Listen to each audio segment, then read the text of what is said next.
ನಮಸ್ತೆ, ನಾನು ಬಸವರಾಜು. ಒಂದು ಉಪಚುನಾವಣೆ ಬಹುದೊಡ್ಡ ವಿಕೆಟ್ ಒಂದರ ಪತನಕ್ಕೆ ಸಾಕ್ಷಿಯಾಗಬಹುದಾ? ಯಾವುದದು? ವಿಧಾನಸಭಾ ಕ್ಷೇತ್ರ. ನೋ ಡೌಟ್ ಅದು ದಾವಣಗೆರೆ ದಕ್ಷಿಣ ವಿಧಾನಸಭಾ ಕ್ಷೇತ್ರಕ್ಕೆ ನಡೆದಂತಹ ಉಪಚುನಾವಣೆಯ ರಿಸಲ್ಟ್ ರಾಜ್ಯ ಕಾಂಗ್ರೆಸ್ ಸರ್ಕಾರದಲ್ಲಿ ಬಹುದೊಡ್ಡ ಕಂಪನವನ್ನ ಸೃಷ್ಟಿಸುತ್ತೆ. ಯಾರು ರಿಸೈನ್ ಮಾಡಬಹುದು? ಹಠಕ್ಕೆ ಬಿದ್ದು ಸಮರ್ಥ್ ಶಾಮನೂರ್ ಅವರಿಗೆ ಟಿಕೆಟ್ ಕೊಡಿಸಿದಂತಹ ಕೆಪಿಸಿಸಿ ಅಧ್ಯಕ್ಷರಿಗೆ ಬಹುದೊಡ್ಡ ಆತಂಕ ಎದುರಾಗಿದೆಯಾ? ಇದನ್ನ ಹೇಳೋಕ್ಕೂ ಮುಂಚೆ ಗ್ರೌಂಡ್ ಅಲ್ಲಿ ವೋಟಿಂಗ್ ದಿನ ಕೂಡ ನಾವು ಓಡಾಡಿದಂತಹ ಒಂದಷ್ಟು ಗ್ರಾಮಗಳ ಬೂತ್ಗಳ ಲೆಕ್ಕ ಈಗ ನಿಜಕ್ಕೂ ಕಾಂಗ್ರೆಸ್ಗೆ ಬಹುದೊಡ್ಡ ಆತಂಕ ಎದುರಾಗಿದೆಯಾ ಅನ್ನುವಂತಹ ಒಂದು ಸಂಶಯವನ್ನ ಮೂಡಿಸ್ತಾ ಇದೆ. ನಾಗರಸ್ನಹಳ್ಳಿ ಇರಬಹುದು, ಜಡಗನಹಳ್ಳಿ ಇರಬಹುದು, ಕನಗೊಂಡನಹಳ್ಳಿ ಇರಬಹುದು, ಹದಡಿ ಇರಬಹುದು, ಕುಕ್ವಾಡ ಇರಬಹುದು, ಹೊಸನಾಯಕನಹಳ್ಳಿ ಇರಬಹುದು, ಕೈದಾಳೆ ಇರಬಹುದು, ತುರ್ಚಘಟ್ಟ ಇರಬಹುದು, ಬೆಳವನೂರು, ಹೊಸ ಬೆಳವನೂರು ಮತ್ತು ಹಳೆ ಬೆಳವನೂರು, ಜರೆಕಟ್ಟೆ ಇರಬಹುದು, ದುರ್ಗಾಂಬಿಕಾ ಕ್ರಾಸ್ ಇರಬಹುದು, ಬಟ್ಲಕಟ್ಟೆ ಇರಬಹುದು, ಬಲ್ಲೂರು ಇರಬಹುದು, ಶಿರಗಾನಹಳ್ಳಿ ಇರಬಹುದು, ಹೊಸ ಬಿಸ್ಲೇರಿ ಇರಬಹುದು. ಹೀಗೆ ಸುಮಾರು 24 ಗ್ರಾಮಗಳ ಆ ಬೂತ್ಗಳ ಲೆಕ್ಕ ಆ ವೋಟಿಂಗ್ ಆದ್ಮೇಲೆ ಏನಾಯ್ತು, ವೋಟಿಂಗ್ ಸಮಯದಿಂದ ಯಾವಾಗ ಮತದಾನ ಶುರುವಾಯಿತು, ಮತದಾನದ ಎಂಡ್ ತನಕ ಎಲ್ಲಾ ಬೂತ್ಗಳ ಲೆಕ್ಕ, ಅದು ಆಜಾದ್ ನಗರ ಇರಬಹುದು, ವಿನೋಬ್ ನಗರ ಇರಬಹುದು, ಹೀಗೆ ಬಹುಪಾಲು 284 ಬೂತ್ಗಳ ಲೆಕ್ಕವೂ ಕೂಡ ಸಿಕ್ಕಿರುವಂತದ್ದು. ಒಂದು ವೇಳೆ ಸಮರ್ಥ್ ಶಾಮನೂರು ಕಡಿಮೆ ಮತಗಳ ಅಂತರದಿಂದ ಗೆದ್ರೆ ಬಹುದೊಡ್ಡ ಬಚಾವಾಗಬಹುದು ಕಾಂಗ್ರೆಸ್ಗೆ, ಬಹುದೊಡ್ಡ ನಾಯಕನಿಗೆ. ಒಂದು ವೇಳೆ ಕಡಿಮೆ ಮತಗಳಿಂದ ಸೋಲುವ ಸಾಧ್ಯತೆಗಳು ಎದುರಾದ್ರೆ ಸಾಧ್ಯ ಇದೆಯಾ? ಖಂಡಿತ ಇದೆ. ಯಾಕಂದ್ರೆ SDPI ದಾವಣಗೆರೆ ದಕ್ಷಿಣದಲ್ಲಿ, ಅದರಲ್ಲೂ ಸಿಟಿಯಲ್ಲಿ ಆಜಾದ್ ನಗರ ಸುತ್ತಮುತ್ತ ಎಷ್ಟರ ಮಟ್ಟಿಗೆ ಸೌಂಡ್ ಮಾಡಿದೆ ಅಂದ್ರೆ, ನೀವು ತುರ್ಚಿಗಟ್ಟನೂ ತಗೋಬಹುದು, ಅಲ್ಲಿ ಸುಮಾರು 4-5 ಸಾವಿರ ಮತಗಳಿದ್ದಾವೆ, 3700-800 ಮತ ಇದೆ. ಬಹುಪಾಲು ಅಲ್ಲಿನ ಮತಗಳು 3 ಡಿವೈಡ್ ಆಗಿರುವ ಸಾಧ್ಯತೆಗಳಿದೆ ಅನ್ನೋದು ಗ್ರೌಂಡ್ ರಿಪೋರ್ಟ್. ಅದೊಂದೇ ಕಡೆನ ಆಜಾದ್ ನಗರದಲ್ಲಂತೂ SDPI ಇದುವರೆಗೆ ಯಾವ ದಾಖಲೆ ಬರೆದಿತ್ತೋ ಗೊತ್ತಿಲ್ಲ, ಮತಗಳ ಲೆಕ್ಕದಲ್ಲಿ ಈ ಸಲ ಹೊಸದೊಂದು ಬೆಂಚ್ ಮಾರ್ಕ್ ಅನ್ನ ಸೃಷ್ಟಿಸುತ್ತೆ. ಅಲ್ಲಿನ ಸ್ಥಳೀಯರು ಮಾತಾಡ್ತಿರುವಂತದ್ದು, ಅತ್ಯಂತ ಹಿರಿಯ ಪತ್ರಕರ್ತರು ಕೊಟ್ಟಂತಹ ಲೆಕ್ಕ ಕೂಡ ನಮ್ಗೆ ಸಿಕ್ಕಿದೆ. ಏನಾಗಬಹುದು, ಯಾರು ಎಷ್ಟರ ಗಡಿ ದಾಟಬಹುದು? ಒಂದು, ಸಮರ್ಥ್ ಶಾಮನೂರು ಗೆಲ್ಲಲೇಬೇಕು ಅಂತ ಕಾಂಗ್ರೆಸ್ ಎಷ್ಟರ ಮಟ್ಟಕ್ಕೆ ಪಣಕ್ಕೆ ಬಿದ್ದಿತ್ತು. ದಾವಣಗೆರೆ ಕಾಂಗ್ರೆಸ್ ಅಂದ್ರೆ ಕೊನೆ ಹಂತದ ತನಕ, ಲಾಸ್ಟ್ ಓವರ್ ನಲ್ಲಿ ಗೆಲ್ಲೋದಕ್ಕೋಸ್ಕರ ಎಷ್ಟು ಸಾಧ್ಯವೋ ಅಷ್ಟು ಶ್ರಮ ವಹಿಸಿ, ಏನು ಒಬ್ಬ ಬ್ಯಾಟ್ಸ್ಮನ್ ಹೋರಾಡ್ತಾನೆ, ಎಷ್ಟು ಸಾಧ್ಯವೋ ಅಷ್ಟು ರನ್ ಪಡೀಲಿಕ್ಕೆ ಶ್ರಮಿಸ್ತಾನೆ, ಆ ಕೆಲಸ ಕಾಣಿಸ್ತಿತ್ತು ಅಲ್ಲಿನ ಕಾಂಗ್ರೆಸ್ ಕಾರ್ಯಕರ್ತರಲ್ಲಿ. ಇನ್ನೂ ಒಂದು ಲೆಕ್ಕದ ಪ್ರಕಾರ ಟಾರ್ಗೆಟ್ ಕೊಡಲಾಗಿತ್ತು. ಕೊನೆಯ 1 ಗಂಟೆ ಮತ್ತು 2 ಗಂಟೆ 3 ಗಂಟೆಯ ನಂತರ ಬಲವಂತಕ್ಕೆ ಎಳ್ಕೊಂಡ್ಬಂದು ಮತ ಹಾಕಿಸಿದಂತಹ ದೃಶ್ಯಗಳು ಕೂಡ ನಮ್ಮ ಕ್ಯಾಮರಾದಲ್ಲಿ ದಾಖಲಾಗಿದ್ದಾವೆ. ಅದನ್ನೂ ಕೂಡ ತೋರಿಸುವ ಸಂದರ್ಭ ತೋರಿಸ್ತೀವಿ 29ನೇ ತಾರೀಕು.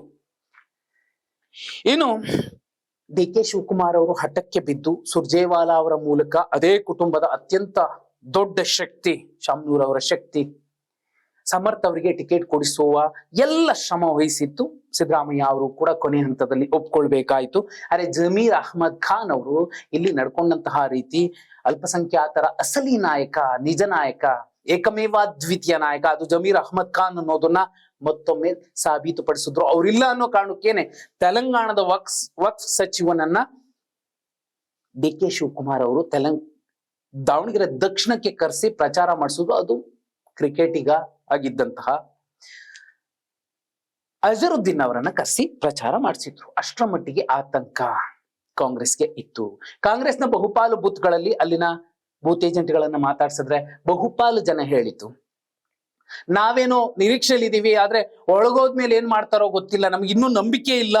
ಈ ಮಾತುಗಳನ್ನ ಹೇಳಿದ್ದನ್ನ ಆಫ್ ದ ರೆಕಾರ್ಡ್ ಕೂಡ ರೆಕಾರ್ಡ್ ಮಾಡ್ಕೊಳ್ಳಲಾಗಿದೆ. ಅದನ್ನು ತೋರ್ಸೋಕ್ಕಾಗಲ್ಲ, ಆದ್ರೆ ಆ ಸಾಕ್ಷ್ಯ ಕೂಡ ನಮ್ಮ ಬಳಿ ಇದೆ.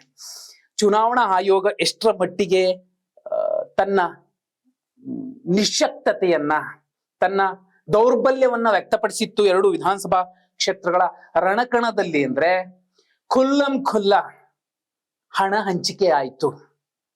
ಅದರಲ್ಲೂ ಅಲ್ಪಸಂಖ್ಯಾತರ ಪ್ರಾಬಲ್ಯ ಇರುವಂತಹ ಬೂತ್ಗಳಲ್ಲಂತೂ ಎದುರುಗಡೆ ಸನ್ನೆ ಮಾಡ್ತಿದ್ರು, ಓಟ್ ಹಾಕಿದ್ಯಾ, ಹಾಕಿಲ್ಲ ಅಂದ್ರೆ ಬಾ ಅಂತ ಕರೆದು ಅವರನ್ನ ಕರ್ಕೊಂಡೋಗಿ ಓಟ್ ಹಾಕ್ಸ್ಕೊಂಡ್ಬಂದು ಹಣ ಕೊಟ್ಟಿದ್ದು ಕೂಡ ಇದೆ.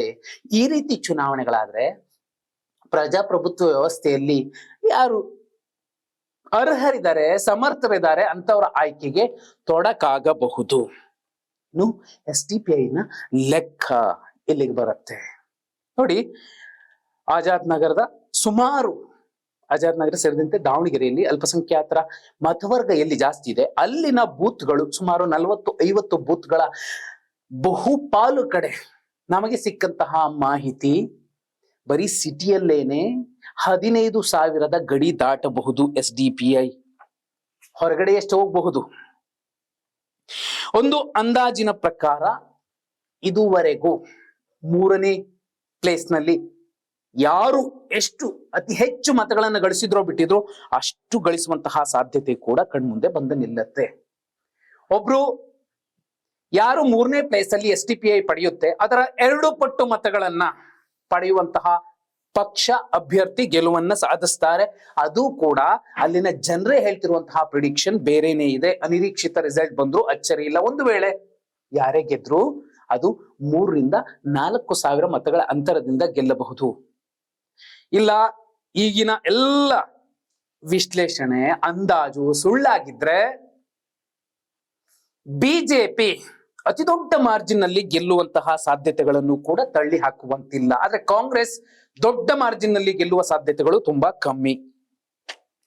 ಇನ್ನು ಜಮೀರ್ ಅಹ್ಮದ್ ಖಾನ್ ಅವರು ಪ್ರೆಸ್ ಮೀಟ್ ಮಾಡಿ ಸುಮ್ಮನೆ ಹೋಗಿದ್ದಕ್ಕೆ, ಪ್ರಚಾರಕ್ಕೆ ಬರ್ದೇ ಇರೋದಕ್ಕೆ ಅವ್ರ ಜೊತೆ ಜಬ್ಬಾರ್ ಕೂಡ, ಆ ಇಬ್ಬರು ನಾಯಕರ ವಿರುದ್ಧ DK ಶಿವಕುಮಾರ್ ಅವರ ಬಣ ದೆಹಲಿಗೆ ಈಗಾಗಲೇ ಕಂಪ್ಲೇಂಟ್ ಅನ್ನ, ದೂರನ್ನ ದಾಖಲಿಸಿದೆ ಅನ್ನುವಂಥದ್ದು ಕೂಡ ಈಗ ಚರ್ಚೆ ಆಗ್ತಿರುವಂತಹ ವಿಚಾರ.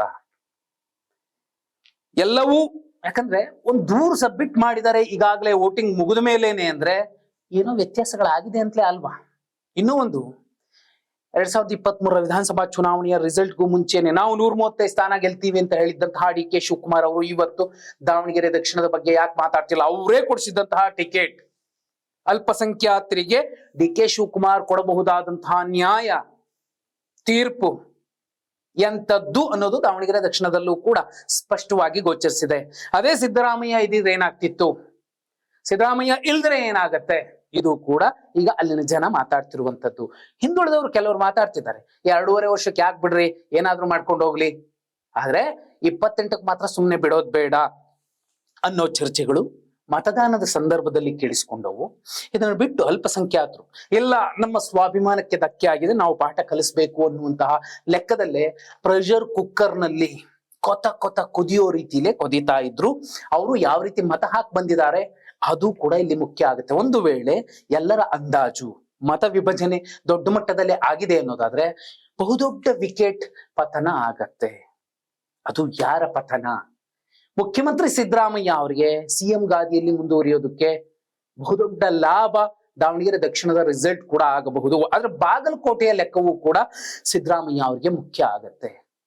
ಅಲ್ಲಿ ಗೆಲ್ಲಲೇಬೇಕು ಸಿದ್ದರಾಮಯ್ಯ ಅವರ ಅಭ್ಯರ್ಥಿ. ದಾವಣಗೆರೆ ದಕ್ಷಿಣದಷ್ಟು ಕಷ್ಟ ವ್ಯತ್ಯಾಸ ಬಾಗಲಕೋಟೆಯಲ್ಲಿ ಕಾಣಿಸ್ತಿಲ್ಲ ಅನ್ನುವಂಥದ್ದು ಮತ್ತೊಂದು ಲೆಕ್ಕ. ಇನ್ನೂ ಮುಖ್ಯ ಅಂದ್ರೆ ಇಲ್ಲಿ ಕೇಂದ್ರ ಸರ್ಕಾರದ ಹದ್ದಿನ ಕಣ್ಣಿತ್ತು ಅನ್ನೋದು ಕೂಡ ತುಂಬಾ ಸ್ಪಷ್ಟವಾಗಿ ಗುರುತಿಸಬಹುದು. ತುಂಬಾ 400 ಮತಗಳಿರಬಹುದಾದಂತಹ ಬೂತ್ಗಳಲ್ಲೂ ಕೂಡ ಇಬ್ಬಿಬ್ರು ಮೂವರ್ CRPF ಯೋಧರು, ಸೆಂಟ್ರಲ್ ಸೆಕ್ಯೂರಿಟಿ ಫೋರ್ಸ್ನ ಸಿಬ್ಬಂದಿ ಕೂತಿದ್ರು. ಅಲ್ಲಿ ನಮ್ಮ ಲೋಕಲ್ ಪೊಲೀಸರೇನೆ ಅಲ್ಲಿ ಧ್ವನಿ ಇಲ್ಲದವರಂತೆ ಕೂತಿದ್ರು. ಪಾಪ ಅವ್ರ ಹತ್ರ ವಿಚಾರಿಸೋಕ್ ಹೋದ್ರು ಕೂಡ ಅಂಜಿನಿಂದ ಅಳುಕಿನಿಂದ ಮಾತಾಡ್ತಿದ್ದದ್ದು ಗೊತ್ತಾಗಿರುವಂತದ್ದು. ಸೊ ದಾವಣಗೆರೆ ದಕ್ಷಿಣದ ಒಂದು ರಿಸಲ್ಟ್ ಬಹುದೊಡ್ಡ ವಿಕೆಟ್ನ ಪತನಕ್ಕೆ ವೇದಿಕೆಯನ್ನ ಸಜ್ಜುಗೊಳಿಸಬಹುದು. ಒಂದಲ್ಲ 2 ವಿಕೆಟ್ ಪತನ ಆಗಬಹುದು. ಒಂದು ಸೋತವರ ಕಾರಣಕ್ಕೆ ಇಬ್ಬರು ರಿಸೈನ್ ಮಾಡುವ ಸಾಧ್ಯತೆ ಬರಬಹುದು. ಇನ್ನೂ ಮುಖ್ಯ ಅಂದ್ರೆ ಬಹುದೊಡ್ಡ ಕನಸು ಇಟ್ಟುಕೊಂಡಿರುವಂತಹ ಒಬ್ಬ ನಾಯಕನಿಗೆ ಬಹುದೊಡ್ಡ ಆತಂಕ ಕೂಡ ಎದುರಾಗಬಹುದು. ಅತಿ ದೊಡ್ಡ ಹುದ್ದೆಯೊಂದನ್ನ ಕಳ್ಕೊಳ್ಬಹುದು. ಇಷ್ಟೆಲ್ಲ ಹೇಳದ ಮೇಲೆ ದಾವಣಗೆರೆ ದಕ್ಷಿಣದ ಲೆಕ್ಕ ಏನಾಗಿದೆ? ಯಾಕಂದ್ರೆ ನೋಡಿ, ಸ್ಥಳೀಯರೇ ಮಾತಾಡ್ತಿರುವಂತದ್ದು. ಇನ್ನೂ ಒಂದ್ಸಲ ಹೇಳ್ತೀನಿ, ಬಿಜೆಪಿ ಒಂದು ವೇಳೆ ಗೆದ್ರೆ ಅದು 3,000-4,000 ಮತಗಳ ಅಂತರದಿಂದ ಗೆಲ್ಲಬಹುದು. ಕಾಂಗ್ರೆಸ್ಸು ಕೂಡ. ಎಲ್ಲವೂ ಅಂದುಕೊಂಡಂತೆ ಆಗಿದ್ರೆ, ವ್ಯತ್ಯಾಸಗಳೇ ಆಗಿದ್ರೆ, ಮತ ವಿಭಜನೆ ಆಗಿದ್ರೆ ಈ ಲೀಡ್ ದೊಡ್ಡದಾಗಬಹುದು. ಇಲ್ಲ ಅಂದ್ರೆ ಕಾಂಗ್ರೆಸ್ ಸರಳ ಅಂತರದಿಂದ, ಮತಗಳ ಅಂತರದಿಂದ ಗೆಲ್ಲಬಹುದು. ಏನಾಗಬಹುದು ರಿಸಲ್ಟ್? ಡಿ.ಕೆ. ಶಿವಕುಮಾರ್ ಅವರಿಗೆ ಬಹುದೊಡ್ಡ ಆತಂಕ ಎದುರಾಗತ್ತಾ?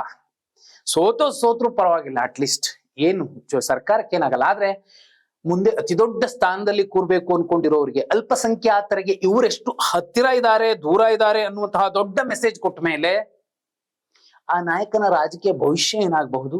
ಕಮೆಂಟ್ ಮಾಡಿ.